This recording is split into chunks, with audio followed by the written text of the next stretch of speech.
اور آپ کو بتائیں یمنی افواج کا کہنا ہے کہ انہوں نے 2 بحری جہازوں کو میزائلوں سے نشانہ بنایا۔ یمنی فوج کا نشانہ بننے والی امریکی آئل ٹینکر کی شناخت اولمپک اسپرٹ کے طور پر کی گئی جو بحیرہ احمر کے پانیوں میں تھا۔ دوسرا حملہ بحیرہ ہند میں سینٹ جان نامی ٹینکر پر کیا گیا۔ رواں سال نومبر سے لے کر اب تک یمنی فوج نے بحیرہ احمر میں 100 کے قریب بحری جہازوں پر حملے کیے ہیں، جس سے 2 جہاز ڈوب گئے۔ یمنی فوج کا کہنا ہے کہ یہ حملے غزہ میں اسرائیل کی فوجی مہم کا بدلہ ہیں۔ لبنان میں صہیونی درندگی جاری ہے، فضائی حملوں میں مزید 14 شہری شہید۔ شمالی لبنان میں صہیونی فوج نے وردانیہ میں بمباری کر کے 5 لبنانی کو شہید کر دیا۔ جنوبی لبنان میں صہیونی حزب اللہ کی مزاحمت جاری ہے، لڑائی میں 1 صہیونی فوجی ہلاک۔ صہیونی فوج نے شام میں حمص اور حما پر بھی بمباری کی ہے۔ حملوں میں کار بنانے والے پلانٹ، صنعتی علاقوں اور شامی فوجی تنصیبات کو نشانہ بنایا گیا ہے۔ مزید تفصیلات دیکھیے اس رپورٹ میں۔ لبنان میں اسرائیل کی درندگی جاری ہے، فضائی حملوں میں مزید 14 لبنانی شہید ہو گئے۔ صہیونی فوج نے وردانیہ میں شدید بمباری کی۔ طائر شہر میں بھی صہیونی بمباری سے طبی عملے کے متعدد ارکان شہید ہو گئے۔ بلبیک میں بھی صہیونی درندگی سے متعدد شہری جان سے گئے۔ حزب اللہ نے جنوبی لبنان سے دراندازی کے لیے کوشاں، صہیونی فوج کو ناک و چنے چبوا دیے۔ متعدد صہیونی فوجی ہلاک و زخمی۔ لبنانی فوج نے اسرائیل کے لیے جاسوسی کرنے پر 2 شامی باشندوں کو گرفتار کر لیا۔ ملزمان سے جنگی علاقوں کی نشاندہی کرنے والی تصاویر اور ویڈیوز بھی برآمد کر لی گئیں۔ صہیونی فوج نے شام میں حمص اور حما کے علاقوں میں بھی بمباری کر ڈالی۔ حملوں میں کار بنانے والے پلانٹ، صنعتی علاقوں اور شامی فوجی تنصیبات کو نشانہ بنایا۔ عراقی مزاحمت کاروں نے اسرائیل کے زیر قبضہ ایلات شہر پر ڈرون برسائے اور عراقی مزاحمت کاروں کا یہ مسلسل 5واں حملہ۔ ایران میں جوہری ہتھیاروں کے حصول کا مطالبہ زور پکڑنے لگا ہے۔ حالیہ ایران اسرائیل کشیدگی کے تناظر میں ایرانی پارلیمان نے 40 ارکان کے حوالے سے سپریم نیشنل سیکیورٹی کونسل کو خط لکھ دیا ہے، جس میں جوہری ہتھیاروں سے متعلق ایران کی موجودہ پالیسی تبدیل کرنے کا مطالبہ کیا گیا ہے۔ ارکان پارلیمان نے ایران کے سپریم لیڈر سید علی خامنہئی سے جوہری ہتھیاروں پر پابندی سے متعلق فتوے پر نظر ثانی کی اپیل کی ہے۔ رکن پارلیمنٹ محمد رضا نے کہا کہ ڈیٹرنس کی صلاحیت اور قومی سلامتی کے لیے جوہری ہتھیاروں کا بننا بہت ضروری ہے۔ اسرائیل کے پاس جوہری ہتھیار ہیں، اس لیے ایران کے لیے ایٹمی ہتھیاروں کا ہونا لازم ہے۔ اس سے پہلے ایران کے متعدد اعلیٰ حکام نے جوہری پالیسی میں تبدیلی کا اندیا دیا تھا۔ ایرانی میڈیا میں بھی جوہری پالیسی میں تبدیلی سے متعلق بحث چل رہی ہے۔ جوہری ہتھیاروں کے حصول کے لیے سپریم لیڈر کو نیا فتویٰ جاری کرنا ہوگا۔ ناجائز ریاست کی اربوں ڈالر کے دفاعی اثاثے حزب اللہ کے سامنے بیکار ثابت ہو رہے ہیں۔ حزب اللہ نے اپنا ڈرون طیارہ اسرائیل بھی حزب اللہ نے حفا کے علاقے میں فوجی اڈوں، ہیڈ کوارٹرز اور اہم تنصیبات کے فضائی جاسوسی فوٹیج شائع کی، جو اسلامی مزاحمتی فضائیہ کے طیارے کے ذریعے لی گئی ہے۔ یہ فوٹیجز آپ اس وقت اسکرین پر دیکھ رہے ہیں۔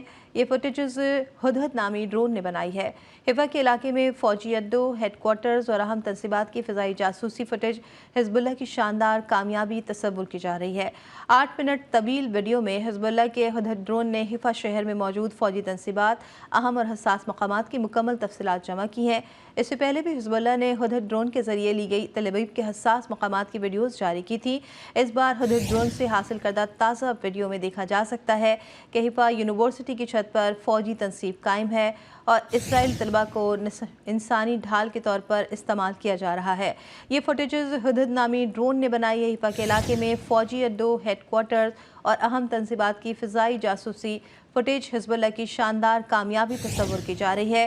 8 منٹ طویل ویڈیو میں حزب اللہ کے ہدہد ڈرون نے حفا شہر میں موجود فوجی تنصیبات، اہم اور حساس مقامات کی مکمل تفصیلات جمع کی ہیں۔ اس سے پہلے بھی حزب اللہ نے ہدہد ڈرون کے ذریعے لی گئی تل ابیب کے حساس مقامات کی ویڈیوز جاری کی تھیں۔ امریکی صدر جو بائیڈن نے اسرائیل کے وزیر اعظم نتن یاہو کے درمیان ٹیلی فونک رابطہ ہوا۔ دونوں رہنماؤں نے مشرق وسطیٰ میں بڑھتی ہوئی کشیدگی کے درمیان گزشتہ ہفتے ایران کے میزائل حملے پر اسرائیل کے رد عمل پر تبادلہ خیال کیا۔ وائٹ ہاؤس کی جانب سے اس بات کی تصدیق کی گئی ہے کہ دونوں رہنماؤں کے درمیان اسرائیل پر ایران کے میزائل حملے اور اسرائیل کے ممکنہ رد عمل کے حوالے سے بھی تفصیل سے بات ہوئی ہے۔ وائٹ ہاؤس نے کہا کہ امریکی نائب صدر کمیلا ہیرس بھی 30 منٹ کی کال میں شامل ہوئیں۔ اسرائیلی فوج نے شمالی غزہ کے جبالیہ میں صحافیوں کے ایک گروپ پر حملہ کر دیا، جس میں ایک شخص ہلاک اور الجزیرہ کے کیمرہ آپریٹر فادی الوحیدی کو گردن میں گولی مار کر شدید زخمی کر دیا۔ دوسری جانب لبنان کے دارالحکومت بیروت میں اسرائیلی بمباری جاری ہے، جبکہ صحت کے حکام کا کہنا ہے کہ جنوبی قصبے وردانیہ میں کم از کم 5 افراد مارے گئے ہیں۔